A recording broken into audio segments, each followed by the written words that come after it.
All right, so remember when you're a little kid, I don't know, 8 or 10 years old, it was Christmas time, and you're just so freaking excited.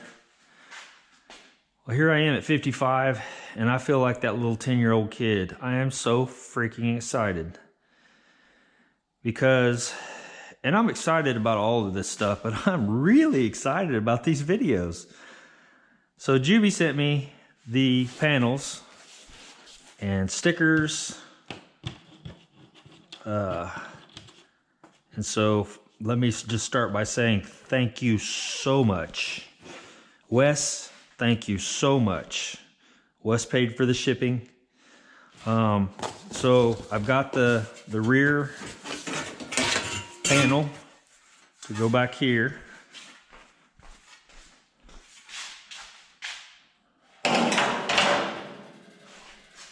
So that's awesome. You guys know I took this one off.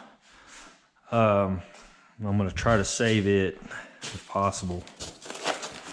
And then I'm getting to this. This is the icing. I'm getting to that. And then I don't know what they're called, roof bows, I think. Got those. And then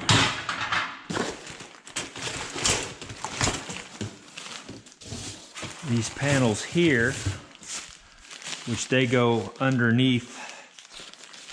Probably got them upside down, but I believe they go, maybe they go in the back. I don't remember, but I have these pieces over here. I'll have to look again and see, but yeah. So these are the pieces.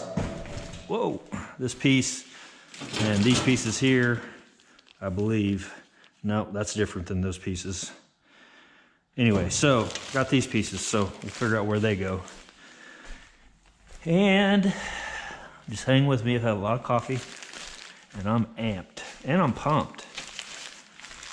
And then the roof, or I said roof. These are I'm terrible with names.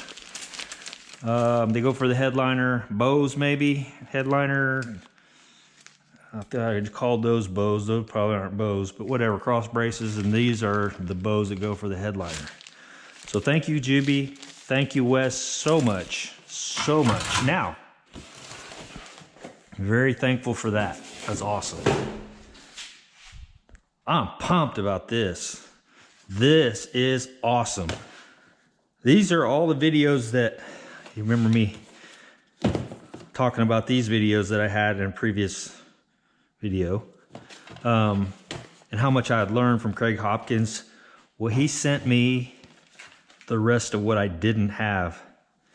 Full floor installation, installing patch panels, Dodge Dart quarter panel replacement, center trunk floor replacement, door skinning, panel perfect, auto body MIG welding, installing front sheet metal, after paint sanding for success.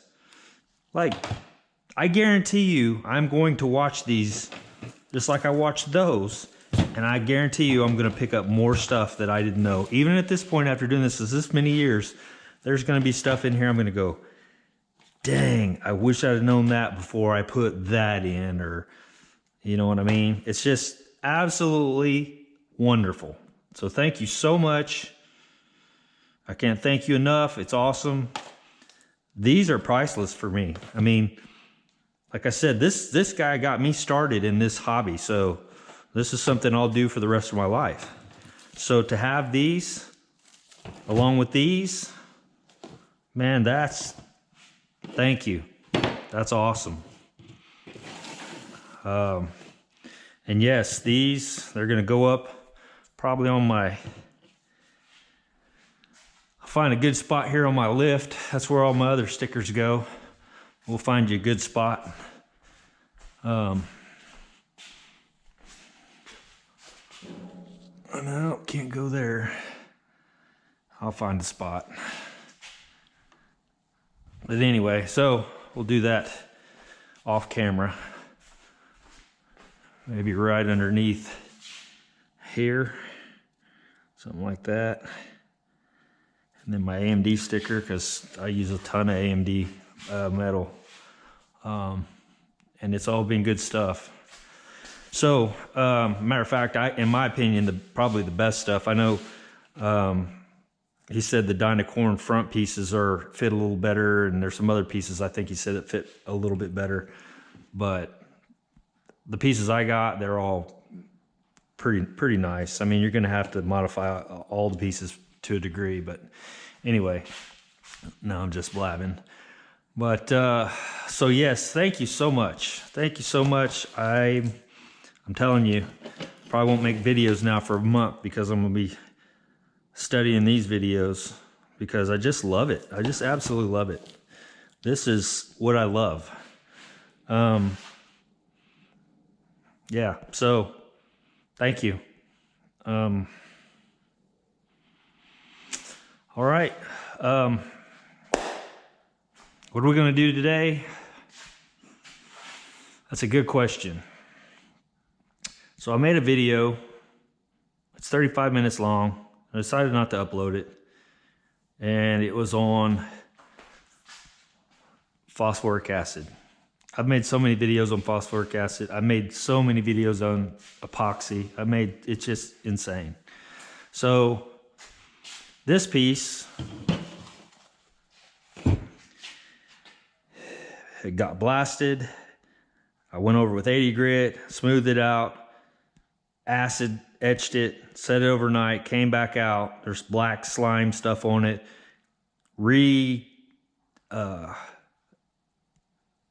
Phosphoric acid, put more phosphoric acid on it, cleaned it in warm water, and then this is what we have. I don't know how well you'll be able to see that, but this is what's left after doing acid. Now this has been cleaned. I used isopropyl alcohol to clean the metal after I washed it in warm water, which my bucket is, yeah, anyway.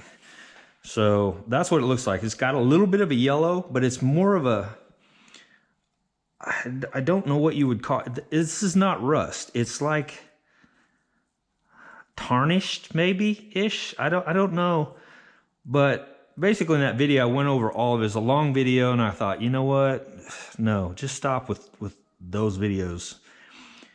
And so, long story short on this one, from here, it's ready to be epoxy primed. If I wanted to go back over it to etch it up with 80 grit, I could. If I wanted to go back over it with sandblasting, I could. If I wanted to go back over it with 80 grit on a roll-lock, I could. You can do anything you want to do. Or you can just leave it alone, because it's ready. According to what I understand, it's actually more ready than if you did all those other processes, because this is a chemical adhesion that etches the metal so the epoxy actually sticks into that etch. Okay, so it doesn't look near as pretty, but I know the rust is dead. It's dead. I'm trying not to touch it with my fingers because I don't want any of that. And I left this has been sitting for 24, maybe 36 hours. And so I was expecting it to start surface rusting again. Like I said, it's bluish and kind of yellowish here and there, or orangish, but that's not rust. So it's not very humid in here. But I just thought, I just want to see what it'll do if I just let it sit like that. And it's really not any different than when I pulled it out of the bucket to clean it. So there's that. What did that teach me? What did it show me? I don't know. But the thing is, for me, is I do want to put acid on that because I want to get down into the pits. But I also need to be able to get that acid back off, because I'm putting that epoxy that supposedly doesn't like acid. Did a bunch of research on that too. Put that in the video. But again, I'm just going over and over stuff that everybody's heard 1,000 times. But I learned a ton. There's a chemist that was on this site that was talking about that he uses OSPO all the time, uses phosphoric acid, and how it works and what it does and all the stuff. And he thinks that it's the slurry that's on there. Once you leave it, once you put it on there and you walk away, it dries, it starts converting to iron phosphate, I believe, from iron oxide to iron phosphate. And so you've got this slurry of stuff. He's like, that's where you're losing your adhesion, because a lot of people are like, you just leave that on there and paint over it. This guy's like, no, not, at least not with the epoxy I'm using. So, where was I going with that? Anyway, he had a lot. It was a really good article, not article, but a write-up from him. So I know that I can't get down into these little pits. I'm probably going to end up taking these off and replacing them because this is pretty pitted and I want to get down in here. Like I talked about the other day, being able to try to get under here. But so yeah, using that phosphoric acid and then making sure, not necessarily neutralize according to this guy, because he said phosphoric acid, the pH in phosphoric acid, if you think about it, and we drink products that have phosphoric acid. Coke, for instance, Pepsi probably has phosphoric acid in it. It's just enough that it'll neutralize rust. Not saying that you want to drink it out of the bottle, but it's in products that we use. And so he's like, it's not that rough. Like muriatic acid is super rough.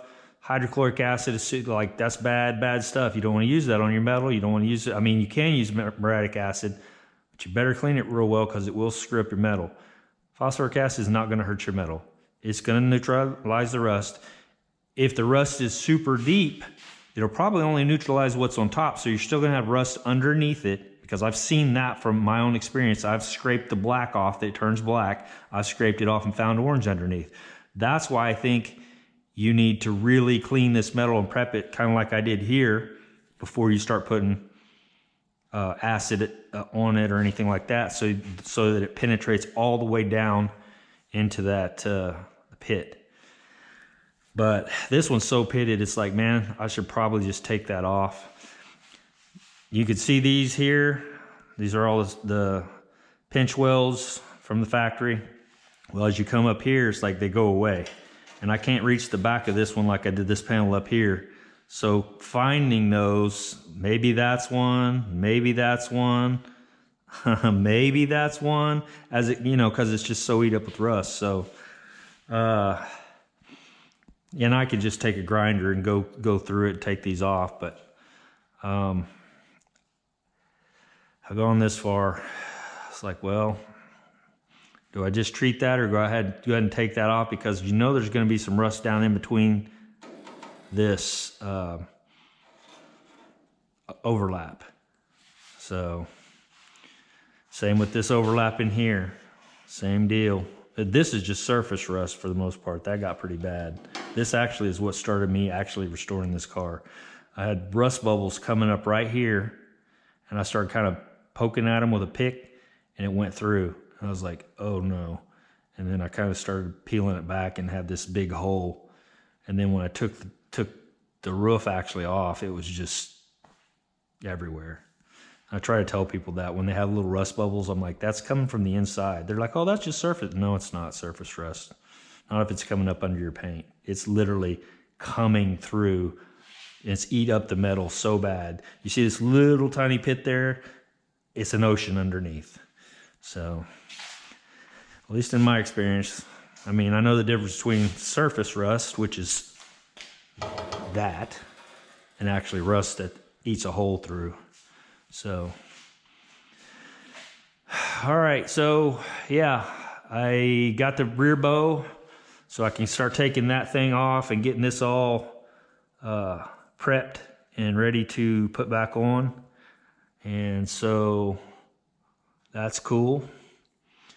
And these bows are in good shape, but they do have surface rust. So it's like, well, do I change those while I'm here, or do I, you know, go ahead and, because I can go ahead and put that front bow back on after I get it set up, and then take these off, and that'll keep my alignment right. And then I can put these in, because they go over top of that and weld on in two places, and then these two places. So anyway, this video is going to be long, and the main thing I wanted to say was thank you so much. There's